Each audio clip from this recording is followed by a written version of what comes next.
In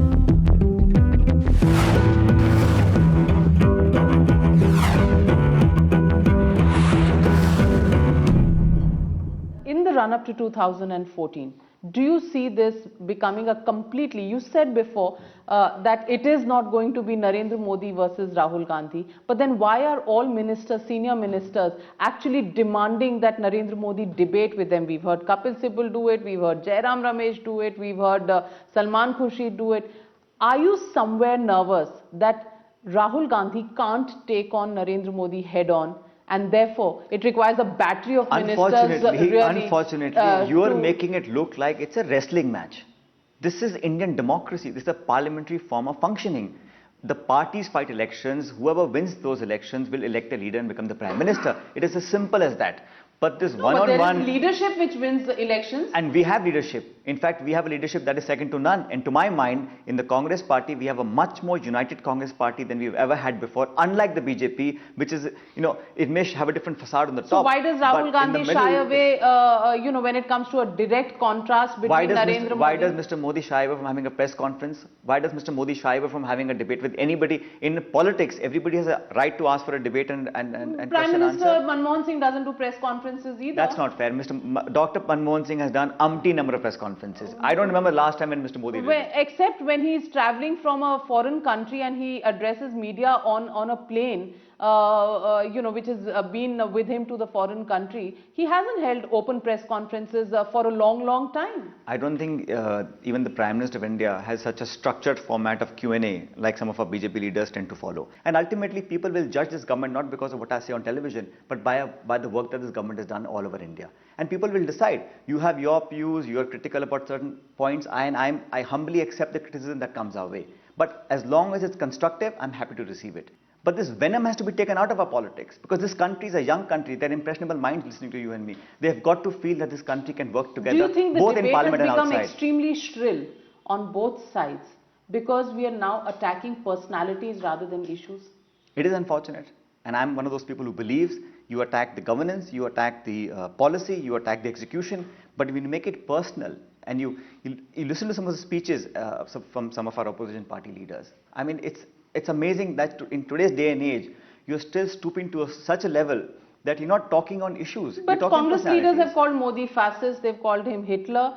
It's not as if there's been anything wanting as far as adjectives on the personal side are concerned. I think on that score, unfortunately, the BJP scores much higher than anybody in the Congress. But it's not as if the Congress has a clean record, at least that much you'll concede. Well, I'm saying to you that I believe that this personality issue-based politics about calling people names, using language that is unbecoming of senior politicians is not a good thing for Indian polity. Sachin, how is the result of these 4 state elections likely to impact national elections in 2014?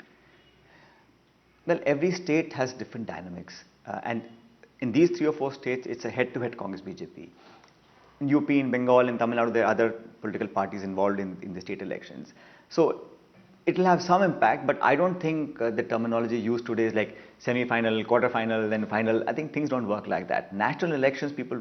Are you saying that because you're once again defensive, because already the BJP is showing advantage in Chhattisgarh, in Madhya Pradesh and in Rajasthan? We will form governments in all 4. We already have a 3-term government in Delhi. We've been in government in Rajasthan. We'll come back in both those states, and Madhya Pradesh and Chhattisgarh also. I think with Jyotiraditya leading the campaign in Madhya Pradesh and every leader supporting him to the hilt, Chhattisgarh has been a close fight all through. National elections are fought on a whole different mindset. People of this country vote differently for a panchayat election, different for a municipal election, different for an MLA election, and totally different for the parliament election.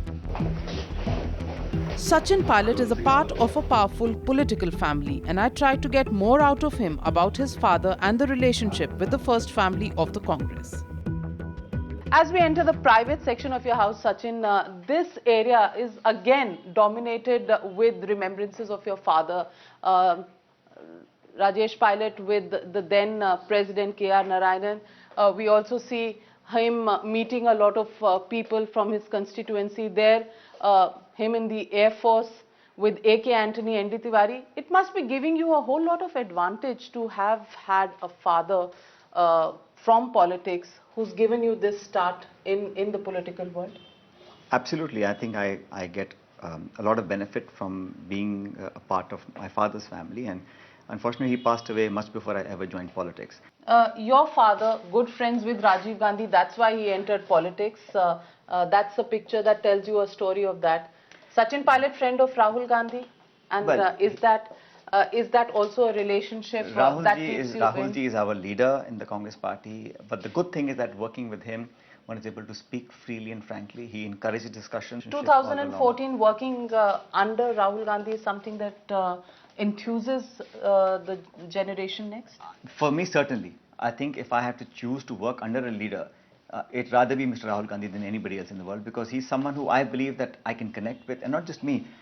You know, half this country is full of young people, young nation, and all those people are able to connect, Are you saying correlate. Manmohan Singh has breached that No. use by date? Not at all. But you see, he's someone who's not for my generation.